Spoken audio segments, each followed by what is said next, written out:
मैं कल्पना आप सभी का वेलकम करती हूँ।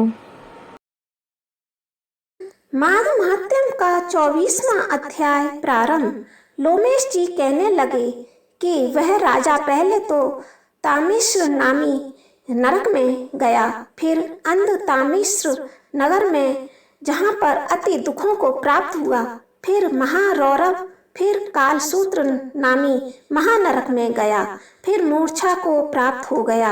मूर्छा से चेतना आने पर तापन और संतापन नाम के नरक में गया। अनेक दुखों को भोगता हुआ वह प्रताप नाम के नरक में गया। तब काकोल, कुड़पल, पूर्व मृतिका, लोह शंकु, मृजिप आदि नरकों से होता हुआ अशी पत्र वन में पहुंचाया गया, फिर लोह धारक आदि नरकों में गिराया गया। भगवान विष्णु के साथ द्वेष करने के कारण इस 21 युग तक भयंकर नरकों की यातना भोगता हुआ नरक से निकलकर हिमालय पर्वत पर बड़ा भारी पिशाच हुआ। उस वन में वह भूखा और प्यासा फिरता था। उसको मेरु पर्वत पर भी कहीं खोने को न तो भोजन मिलता, न खाने पीने को पानी जल मिलता। होता क्या था कि वह पिशाच घूमता हुआ एक समय प्लुत प्रस्तृण नाम के वन में जा निकला। बहेड़े के वृक्ष के नीचे वह दुखी होकर हाय मैं मरा, हाय मैं मरा ऐसा जोर जोर से पुकारने लगा और कहने लगा, भूख से दुखी मेरे इस जन्म का कब अंत होगा? इस पाप रूपी समुद्र में डूबते हुए मुझको कौन सहारा देगा? लोमेश जी कहने लगे, इस प्रकार वेद पाठ करते हुए देवदूती ने उसके दुख भरे वचनों को सुना। वहां पर एक पिशाच को देखा जिसकी लाल डरावनी आंखें, दुर्बल शरीर, काले काले ऊपर खड़े बाल, विकराल चेहरा, काला शरीर, लंबी सी जीभ बाहर निकली हुई, लंबे होठ, लंबी जांघें, लंबे लंबे पैर, सूखा चेहरा, आंखों पर पड़े गड्ढे वाले पिशाच को देखकर देवदूती ने उससे पूछा, तुम कौन हो और ऐसी करुणा से क्यों रो रही हो? तुम्हारी यह दशा कैसे हुई और तुम्हारा मैं क्या उपकार करूं? मेरे आश्रम पर आ जाने से कोई प्राणी दुखी नहीं रहता और वैष्णव लोग आनंद ही करते हैं। सो हे भद्र, तुम अपने इस दुख का कारण जल्दी से कहो, क्योंकि विद्वान मनोरथ पाने के लिए विलंब नहीं किया करते। ऐसे वचन सुनकर प्रेत रोना बंद करके विनीत भाव से कहने लगा, हे द्विज, किसी बड़े पुण्य में मुझको आपके दर्शन हुए हैं। बिना पुण्य के साधुओं की संगति नहीं होती। और फिर उसने पहले जन्म का वृतांत कहा। भगवान विष्णु के द्वेष के कारण मेरी यह दशा हुई है। जिस हरि का नाम यदि अंत समय में मनुष्य के मुख से निकल जाए तो मनुष्य विष्णु पद को प्राप्त होता है। जो सबका पालन करता है उसी से मैंने द्वेष किया। यह सब मेरे कर्मों का दोष है जिसकी ब्राह्मण तपस्या द्वारा प्रार्थना करते हैं।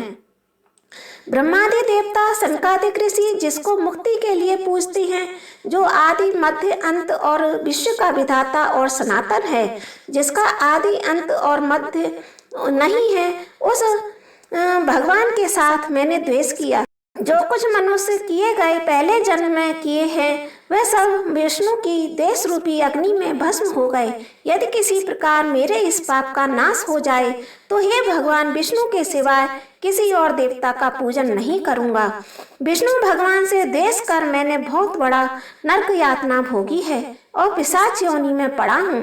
इस प्रकार मैं किसी अच्छे कर्म के योग से आपके आश्रम में आया हूँ, जहाँ पर आपके सूर्य रूपी दर्शन ने मेरे दुख समान अंधकार को दूर कर दिया है।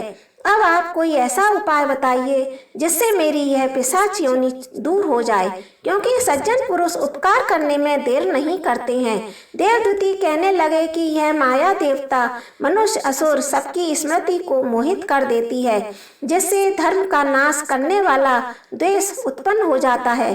जगत के उत्पन्न करने, रक्षा करने और नाश करने वाले जो सब प्राणियों की आत्मा है उसमें भी लोग द्वेष करते हैं। जिनके अर्पण करने से सभी कर्म सफल होते हैं, उनकी भक्ति से मुख मोड़ने वाले मूर्ख कौन सी गति को प्राप्त नहीं होते।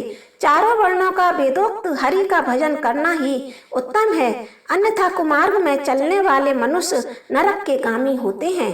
इस प्रकार वेद विद्युत कर्मों का त्यागना चाहिए। अपनी बुद्धि से बचे हुए धर्म के मार्ग पर चलने से मनुष्य परलोक के पथ का भी नाश करते हैं। वह वेद, देवता और ब्राह्मणों की निंदा करते हैं। झूठ मन कल्पित शास्त्रों को मानने वाले नरक में जाते हैं। देवाधिदेव विष्णु से विमुख होने वाले नरक में जाते हैं। जैसे द्रविड़ देश का राजा नरक में गया, इस कारण इसकी निंदा नहीं करनी चाहिए और वेद में न कही गई क्रिया को भी नहीं करना चाहिए। लोमेश जी कहने लगे, ऐसा कहने पर मुनि ने पिशाच को सुमार्ग बतलाया। माघ मास में तुम प्रयाग में जाकर स्नान करो, उससे तुम्हारी वह पिशाच योनि समाप्त हो जाएगी। माघ मास में प्रयाग में स्नान करने से मनुष्य पहले जन्म के सब पापों से मुक्त हो जाता है। वहाँ पर स्नान करने से मुक्ति प्राप्त होती है। इससे बढ़कर और कोई प्रायश्चित नहीं। संसार में यह मोक्ष और स्वर्ग का द्वार खुला हुआ है। गंगा और यमुना का संगम त्रिवेणी संसार में सबसे उत्तम तीर्थ है। पाप रूपी बंधन को काटने के लिए यह कुल्हाड़ी है। कहाँ तो सूर्य, विष्णु, तेज, गंगा, यमुना का संगम और कहाँ यह तुच्छ पाप रूपी तृण की आहुति। जैसे घने अंधकार को दूर करने वाला शरद का चंद्रमा चमकता है, उसी तरह संगम के स्नान से मनुष्य पवित्र हो जाता है। मैं तुमसे गंगा यमुना के संगम का वर्णन नहीं कर सकता, जिसके जल की एक बूंद के स्पर्श से केरल देश का ब्राह्मण मुक्त हो गया। ऋषि के ऐसे वचन सुन प्रेत के मन में शांति उत्पन्न हो गई, मानो सब दुखों से छूट गया हो। प्रसन्नता से उसने विनय पूर्वक ऋषि से पूछा। ऋषि से क्या पूछा, इसका वर्णन मैं आगे आने वाली कथा में बताने वाली हूँ। इस तरह से माघ महात्म्य का 24वां अध्याय समाप्त होता है। हरे कृष्णा।